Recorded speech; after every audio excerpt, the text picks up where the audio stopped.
Greetings, everyone. Dr. Brian Scott with you. Welcome back. This is Insights to the End Times, and we have been sharing with you from the Scriptures, the Bible. We've been sharing with you verses, chapters of signs of the end times, signs of the end of the age. Matthew chapter 24. Jesus spoke that entire chapter on things to expect before the end of the age as signs of the end. Same kind of statements were made in Mark 13 and in Luke chapter 17 and 21. And then the Apostle Paul spoke at great length in some of the books he wrote, the letters he wrote, especially the letters he wrote to Timothy in 1 Timothy chapter 4 and 2 Timothy chapter 3. And there are numerous other references that we've shared. We've dissected the book of Revelation. There's 22 chapters. We've covered all but the very last chapter, which we will be covering this year. And we've looked at all the signs and all the elements of wrath that are going to be poured out on the earth during the 7 years of tribulation. So we have been studying in these Insight podcasts, where are we on God's timetable as we approach the end of the age? And we're getting closer and closer. Yesterday, we were talking about the shifts that are occurring in thinking amongst various groups of people, especially the younger generations. And a lot of what's occurring currently are protests against Israel. So anti-Semitism has become a very, very, very important issue all of a sudden, once again. But I want to continue some of those thoughts today because I asked the question, who do you believe? The breaking news you see today reports on the most egregious type of events that are occurring on that particular day. But then later, when we get more information, we find out that they maybe had overstated things or exaggerated things, and they've had to correct things. I want to go back and speak to you about my background for a moment. I studied at university, as I mentioned yesterday, for over 7 years, and then 2 additional years of training as a articling student, and then at the Law Society's bar admission course, as they call it. So I spent 9 years in a university-type setting, and when I was in the law school, in the 3 years of my law degree, we were taught that researching the previous law and the decisions made in legal cases was an extremely important part of our education and the way we would practice, because we had to uphold the integrity of the law, and we had to determine from our research how courts had decided previous cases with similar facts. So we were dealing with legal precedent or legal precedent, depending on how you like pronouncing it. And it was very important for us to do so, because if you didn't know all the cases of a similar nature and the results of those cases, you could lose your status with the court and your standing with the court very quickly. We spent hours, because we didn't have computers at that time. This was in the 1970s for me. We didn't have computer access. We had to study. We went to the law library. We went to what we called the stacks, and we spent hours and hours and hours, and so on and so forth. Things were pretty stable then. We didn't see a lot of variation occurring in the way we looked at things. It was more of what I would call black and white. You read the legal books and you saw where things stood. Things have changed a great deal. Most of the standards that we knew at that time have been kicked to the curb, not only in the law, but in all other aspects of life. Things have really, really changed. And one of the things that we're reading about now, especially coming to the surface since the October invasion by Hamas terrorist group against Israel, is there's a new terminology and a new way of thinking, and it boils down to 2 facets. Oppression is the new big term word. You are either the oppressor or you are being oppressed. Everything revolves around this concept of conflict between people.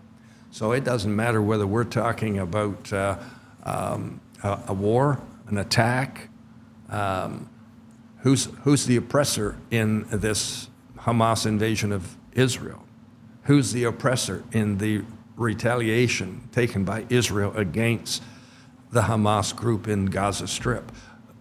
These terms have become the go-to terms. And so if you have a conflict with a neighbor, now it's being devolved into or ending up in who's the oppressor and who's the oppressed.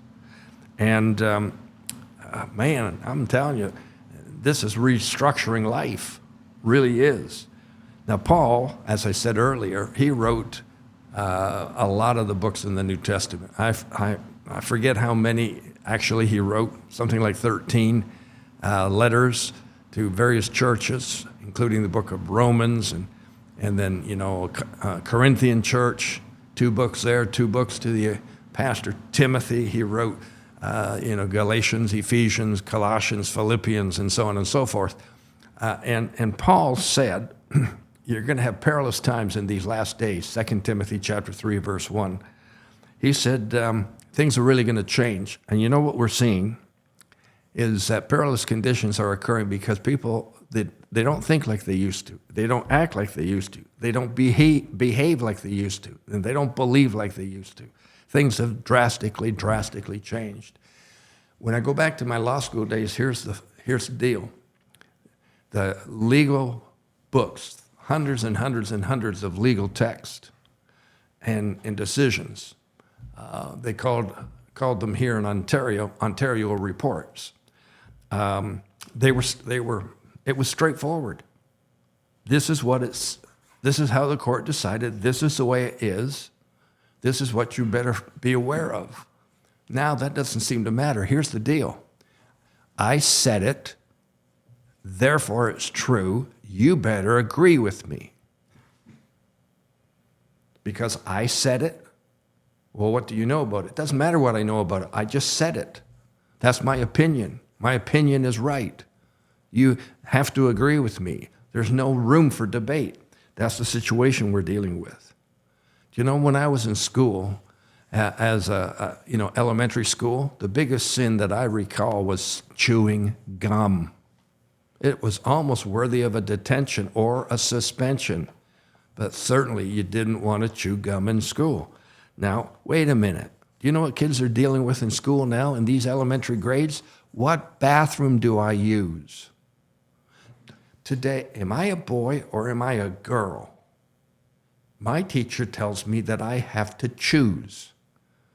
What pronouns should I use? I don't even know what a pronoun is. And on this confusion goes. Folks, I'm telling you, our kids today are coming home from school, grade 1s, grade 2s, grade 3s. They're coming home from school saying to their mommy, "Mommy, am I a boy or am I a girl?" Here's what I'm trying to convey to you. Things are changing, and they're changing rapidly. And because they're changing the way we're thinking, the way we're believing, we're not basing them on the way things were determined in the past, which has always been the case from a legal point of view. I can remember researching cases out of Great Britain that would date back to the 1600s, the 1700s, the 1800s. And they would be the law.